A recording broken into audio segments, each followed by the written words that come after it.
I think this lady said it earlier. It's kind of ridiculous.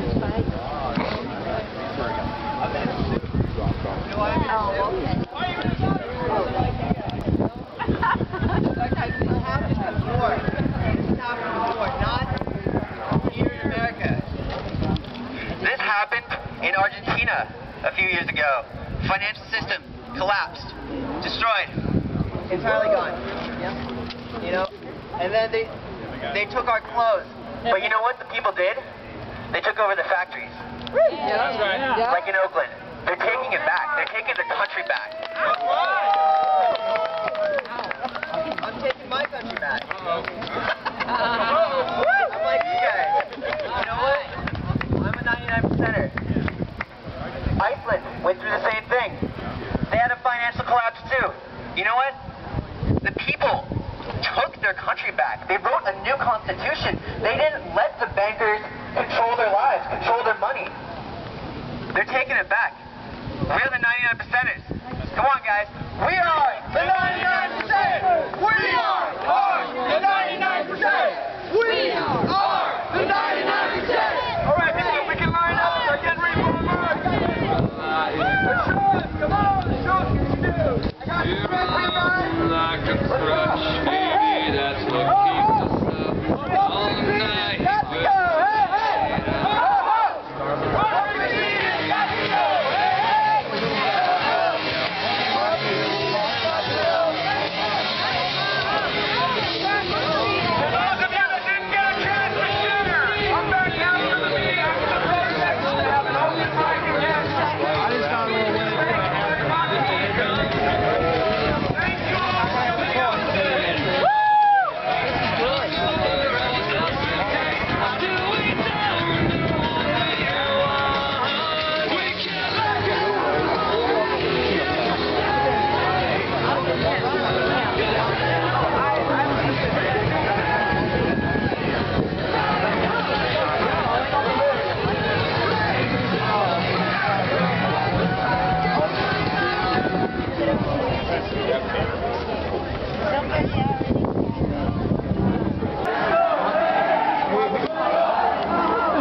November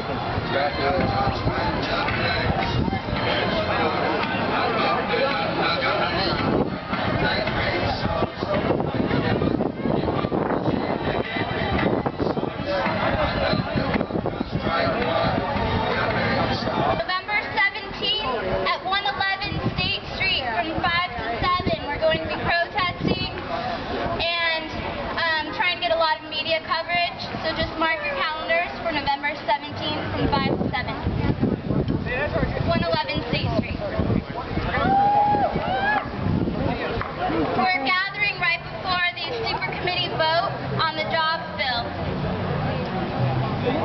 There is a Healthcare for All California workshop in the back in the south. Thank you. What an awesome march today. Good turnout and a good vibe. I think we got plenty of people's attention. Yeah, and there's still time today to vote at City Hall. Yeah, again, I want to remind people that only the contenders, the 3 nominees, the candidates that are not sitting on council came out and spoke to the public in this forum. Vote for them. I still have a couple people left. If anybody that wanted to share, I believe it was J.E. on the way the system works, if you wanted to come up and share. All right, now let's give a big warm welcome to Chris Farmer, who's going to give us a teaching on debt-based currency. What is that? Can you come in? Thank you, Frankie, for coming out. You're great. You're an inspiration. You can do it. Just a minute on the debt-based currency teaching. All right. As promised, the Fund Committee has banks for those people who came to the march and moved their money. Right. Our money, I put 2 cents. I put 2 cents in each bank. We're going to rattle the banks. We were sold down the road. Good answer. Well, then some people will be like, well, hold on. You're advocating printing money out of thin air. Well, hold on. First of all, that's what we're doing presently, printing money out of thin air as debt with interest. But yeah, I am advocating printing money out of thin air because this is the trick, and this is very hard to wrap your mind around. So just give me a second here. Because what people say is, if you print money out of thin air and you put it in circulation, what's that going to do? It's going to cause inflation. If you put more money into circulation, there's only so much wealth that represents, so then the value of everybody's dollar they have in their pocket is worth less, right? But here's the trick. What if the only money they printed, they could only spend on wealth creation, actually increasing the wealth of our country, supporting sustainable agriculture endeavors, making healthier soil, which is more wealth, getting us all fossil fuels by putting solar panels on everybody's roofs, not just the rich people's roofs, solar hot water panels on everybody's roofs, not just the rich people's roofs, putting in sustainable infrastructure that we need to get off fossil fuels, to create healthy forests, healthy soils, healthy communities. We have therefore more wealth in the country. So then, therefore, if that's what we spent money on, there is no inflation. Because although you put more money into circulation, you've also put more wealth into circulation. Holy cow, folks. Really? That's a game changer. Anybody else have anything else to say about this, or are there any questions about that concept? Would you like to get on the email list for Occupy Santa Barbara? Or you're on. Ma'am? I know, actually, Got a hand up here, and then man, would you like to go? I can't hear you.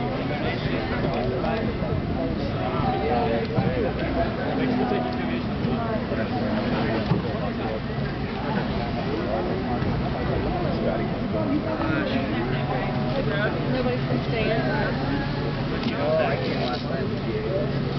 Yeah. The lady's question was, what can we do to eliminate the Federal Reserve and get their power away from them? I was saying this at the GA here the other night. Well, first of all, it's HR 2990 does exactly that. It puts all the powers that are presently in the Federal Reserve under Treasury, under elected officials, and that it takes away the power from private banks to create money. We don't know anything about that, but I can tell you that what I do know about Oakland is 100,000 people marched and there were hundreds of arrests, so there's certainly going to be a lot of police violence in all of that. But I'm sorry, I don't know any specific details about anyone's injuries. Any other questions? Yes, ma'am. Dennis, can you hand her the bullhorn, please?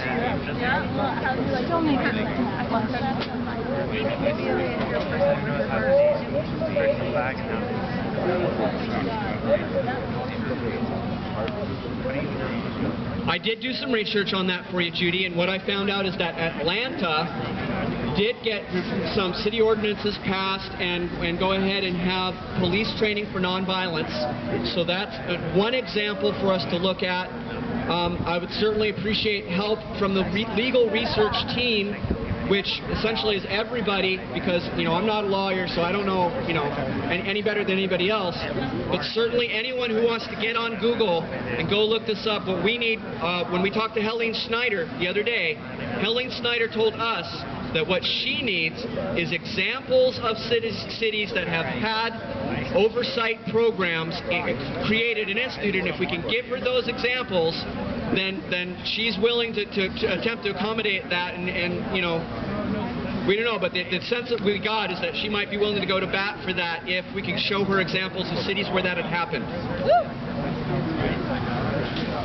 Blocking a public sidewalk.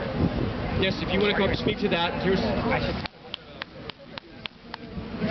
is one of our core members, Benjamin. Everybody give Benjamin a hand. Hi guys, thank you all for coming out. I really appreciate it. You know, we all really appreciate it. My name's Benjamin Johnson, and I just wanted to let you guys know, you know, I'm a student. I'm a law-abiding citizen for the most part. I was the 11th person arrested at this plaza on Tuesday night for standing up for my First Amendment right, our First Amendment rights. And I'm not a bad person. I'm not a criminal. I just want to see justice in our country. I just want to see America come back to the way it is. Thank you all for coming out. We need your continued support. I love you all. Sorry, I had to walk away for a minute from, is there another question? Or I wanted to ask Chris Farmer a question. Did you speak on where the Federal Reserve got started and how it got started? You did, about Jekyll Island? Did you specifically talk? Can you tell the people about how the Federal Reserve got started? I think people need to know this, that the Federal Reserve is not federal, and where it got started. Well, there is a lot of... First of all, before I speak anymore, there's somebody who's personing the stand over here that'd like to leave, and if someone else could replace them, that would be helpful. Now,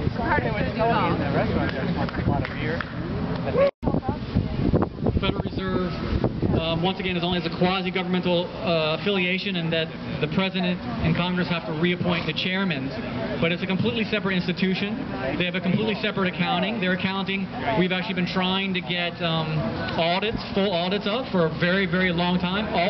The Fed has always been audited in a very shallow, incomplete way. We've never had a look at their full books and how much they have actually spent into the economy. There's never been a full audit of the Federal Reserve like there has of our own congressional budget, because it's not part of our congressional budget. They don't have to answer.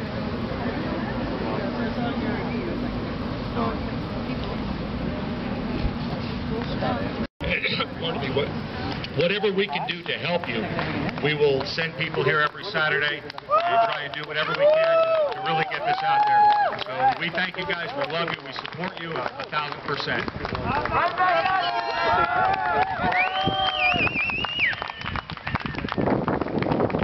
Okay, this is the second half of what I wanted to read today. I read half this morning, so I didn't want to take up more time. Something I got off of InfoWars. I'm not specifically an Alex Jones fan, but he does do a lot of research and information. Okay, according to the U.S. Census Bureau, the percentage of very poor rose 300 out of the 360 largest metropolitan areas in 2010. Last year, 2.6 million Americans descended into poverty. That was the largest increase that we have seen since the U.S. government began keeping statistics back in 1950.